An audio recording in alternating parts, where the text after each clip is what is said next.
Il arrive au club, il dit « Ok, je prends cette équipe, ne sont pas dans mes plans Ronaldinho, Deco et Samuel Eto'o. » Non seulement il se trompe, et il se trompe profondément. Mais déjà, bon, vous connaissez ce business de la presse, les télévisions, il y a souvent des enfants qui sont beaux, d'autres qui le sont moins. Et moi, j'ai toujours été l'enfant qui était moins beau. Et c'était mon rôle, mais seulement j'avais un rôle très important dans le vestiaire où je pouvais tout dire à n'importe qui en le regardant dans les yeux. J'ai une blessure au ménisque, je prends 7 mois et je décide d'aller faire ma rééducation dans ma maison à Majorque. C'était une erreur parce qu'à ce moment-là, il n'y avait plus le dialogue. Et quand vous avez un vestiaire comme celui du Barça avec des grands joueurs qui ne peuvent pas se parler, il y a un souci. Parce que la force du Barça, c'est que c'était un groupe de jeunes qui aimaient s'amuser ensemble. Quand on rentrait dans un stade, on voyait qu'il y avait une certaine complicité. On partageait plus que des entraînements, plus qu'un match de football. On se retrouvait pour dîner, on se retrouvait pour danser, on se retrouvait, on avait nos petits secrets. Et tout ça, quand je reviens, était mort. Était mort. Et comme j'aime souvent dire les vérités, et pour moi toute vérité est bonne à dire, évidemment, ce jour, Ronny se trompe parce que c'était le match, mon retour, c'était face à la Real Sociedad.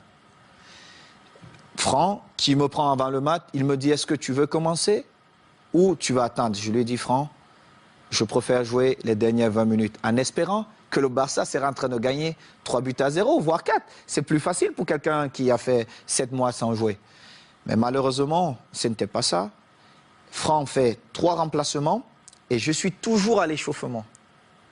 Et à un moment donné, je reviens vers le banc de touche et j'ai dit à Eusebio, on a fait 3 remplacements, dont je vais aller m'asseoir.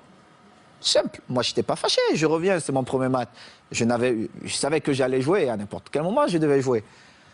Et Franck, qui va en conférence de presse, et on lui pose une question, mais pourquoi Samuel n'a pas joué? Il dit, oh, moi je ne sais pas, mais je l'ai envoyé à l'échauffement et il n'a pas voulu. Mais pourtant, j'étais à l'échauffement et je suis revenu et il avait fait 3 remplacements. Et Ronny, qui ne parlait pratiquement jamais à la presse, ou quand il passait, c'était le sourire et il partait. Et il sort une petite phrase. Moi, à ce moment-là, je me dis, mais est-ce que ce mec est normal? Parce que si quelqu'un n'était pas exempt de tout reproche, c'était Ronny. Mais on l'aimait comme ça. Et on le savait. Mais moi, quand je parle souvent à Eden Hazard, je prends l'exemple sur Ronny. Je lui dis, Ronaldinho était le meilleur joueur au monde ou le meilleur joueur de tous les temps.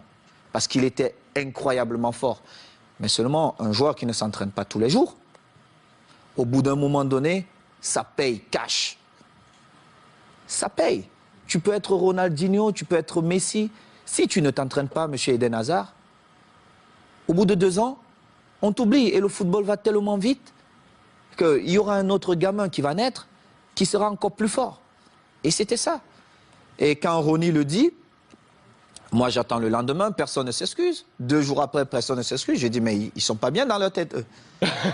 Et alors là, je monte au créneau et j'essaie de remettre de l'ordre. Mais seulement, comme j'étais le fils mal aimé de la presse, on a tout mis sur moi. Mais ils ont oublié de dire, en 2006, Ludovic Giuli est souvent là avec vous. Franck n'a pas parlé au vestiaire pendant la mi-temps, quand on perdait face à Arsenal. C'est moi qui ai tenu le discours. Moi, j'ai parlé. J'ai dit ce que je pensais à chacun d'eux. Quand on est revenu, on a vu un autre Barça. On a gagné ce trophée. Moi, je m'en fous. Le plus important pour nous, c'était de gagner. Et il était inconcevable de voir un groupe de jeunes gamins avec autant de talent perdre match face à Arsenal. C'était inconcevable. Et du coup, comment vous avez pris ce message quelques semaines plus tard, lorsque Guardiola qui arrive dit « Moi, Eto'o, Deco, Ronaldinho, c'est dehors ». Mais j'ai d'abord rappelé à Guardiola qu'il n'a jamais été un grand joueur. Il était un bon joueur. Et c'est vrai.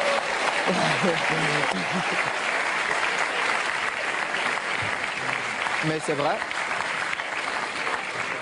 Je le lui ai dit. Et j'ai rappelé au passage, si c'est le coach Luis qui me le dit, je dis, ok, je ne peux rien dire. Comme joueur, on connaît aussi Pep, mais surtout comme entraîneur, Il n'avait rien démontré pour qu'il arrive dans un vestiaire comme le Barça. Il ne connaissait même pas l'histoire du vestiaire et qu'il se mette à dire certaines choses.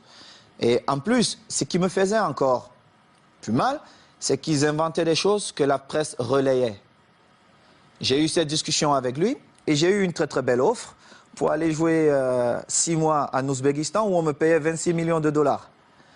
Et dans son bureau, avec Tiki, il me dit « Oh Samuel, ça peut te faire du bien, vas-y. » Et je lui ai dit « Celui qui va te faire gagner, c'est Eto'o. Mais tu viendras me demander pardon. » Et je suis resté à ma place. J'ai continué à m'entraîner, nous sommes allés aux États-Unis. Et nous étions à Houston, dans le vestiaire. Il dit avant le match, « Ok, nous allons changer de dossard. » Oh, tout le monde dit, « Oh, c'est l'entraîneur qui le fait maintenant, c'est surprenant. » Et il dit, « Titi, tu vas prendre le numéro 9 de Samuel. » Titi Henry. Oui, Titi Henry, tu vas prendre le numéro 9. Et Titi était bien content. Et Eto'o portera le 14. Tout le monde était surpris. Et c'était un manque de respect total. Et je ne pouvais pas l'admettre. Parce que j'avais quand même écrit une belle histoire, même si elle devait s'arrêter là, au Barça. J'avais beaucoup fait pour le club. Que ce soit dans les stades, mais surtout en dehors du stade. En dehors du stade. J'ai toujours été là pour tous mes coéquipiers, pour tous les clubs. Vous êtes resté 1 an avec Pep. Je vais vous dire. Alors, il joue, je suis au banc de touche. Quelques jours plus tard, on joue contre une équipe de Mexico, Chivas. Chivas. Et il a le malheur de me donner 20 minutes. Et je crois qu'il pouvait se tirer une balle dans la tête. Et les 20 minutes, je marque 3 buts.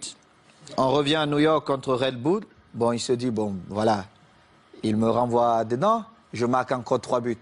Il était obligé de convoquer une réunion, mais comme il n'a jamais eu le courage de me dire les choses en face, il est passé par mes coéquipiers. J'étais en train de dîner et le délégué vient, Carlos Nava, il me dit viens, j'ai une surprise pour toi. Moi, j'étais pressé. Je me disais peut-être c'est Beyoncé qui m'attendait.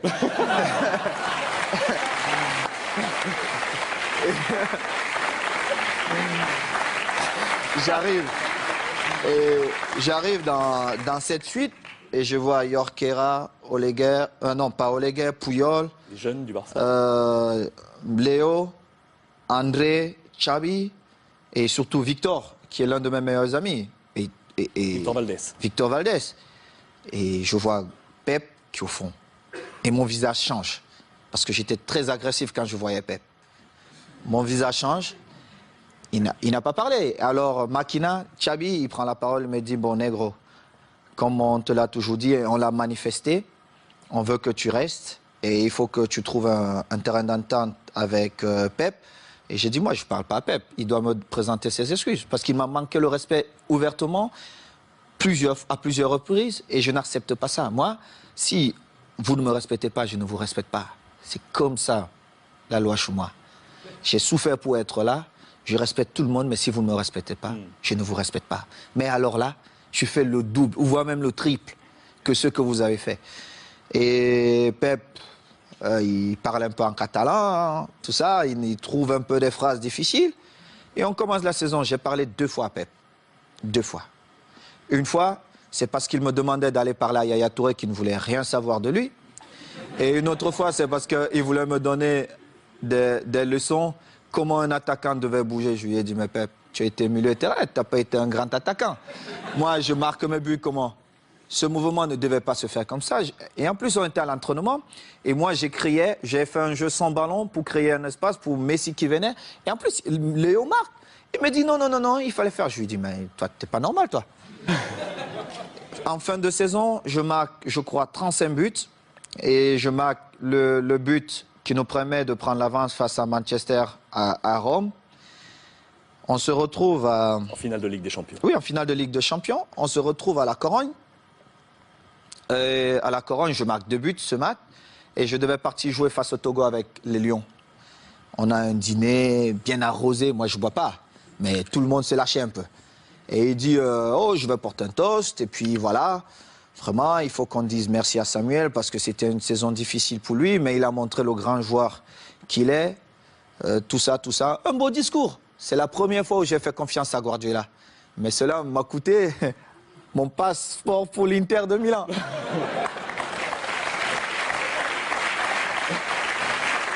Et du coup, quand vous l'avez croisé ensuite à l'Inter, parce que vous l'avez croisé, on a une belle photo de vous en poignée de main. Regardez mon visage.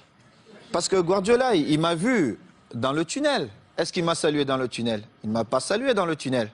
Il a attendu là où il y avait tous les caméras. Moi, quand il a regardé le visage de Thierry Henry, ça dit tout. Parce qu'ils ont vu la scène. On était tous dans le tunnel.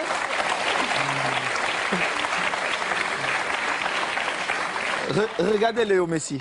Regardez le visage de Léo Messi. On était tous dans le tunnel. Il ne m'a pas salué. Il a attendu quand il y avait toutes les caméras pour venir me tendre la main. Évidemment, je ne pouvais pas refuser. Parce que le mal-aimé ou l'enfant détesté, on devait dire, ah, voilà, Samuel a encore fait des siennes. Mais seulement, les gens ne connaissent pas les dessous. Parce qu'il aurait bien pu me saluer dans le tunnel. Moi, j'ai eu des différences avec le code lors d'un match espagnol de Barcelone. Je ne sais pas si vous vous rappelez. À Majorque. Mais j'ai beaucoup d'estime pour le coach. Le football, c'est ça. Entraîneur de l'Espagnol. De l'Espagnol. Contre Majorque. Contre Majorque. Vous êtes c'était envoyé un difficile. petit peu. C'était difficile pour le code, mais moi, je devais défendre Majorque et j'ai fait mon boulot. Et c'était pareil. Donc, c'est une histoire comme ça. Mais bon, après, on s'est retrouvés, Pep et moi, on a fait la paix. Et je suis content, mais la vraie histoire, c'est celle-là. C'est que Pep, peut-être dans son envie de gagner, n'a pas respecté certaines choses dans le football. Et heureusement pour lui, j'ai marqué quand même 35 buts cette saison-là qui nous ont quand même permis de gagner. Chichi cette saison. Qui nous ont permis de gagner tous les titres qu'il a gagnés. Et il est bien content parce que c'était ses premiers trophées. Saison où le Ballon d'Or arrive dans les mains de Léo Messi. Mérité. Vous êtes 10e de ce classement Ballon d'Or cette saison. Je ne regardais même pas ça, mais Léo l'a bien mérité. Bon.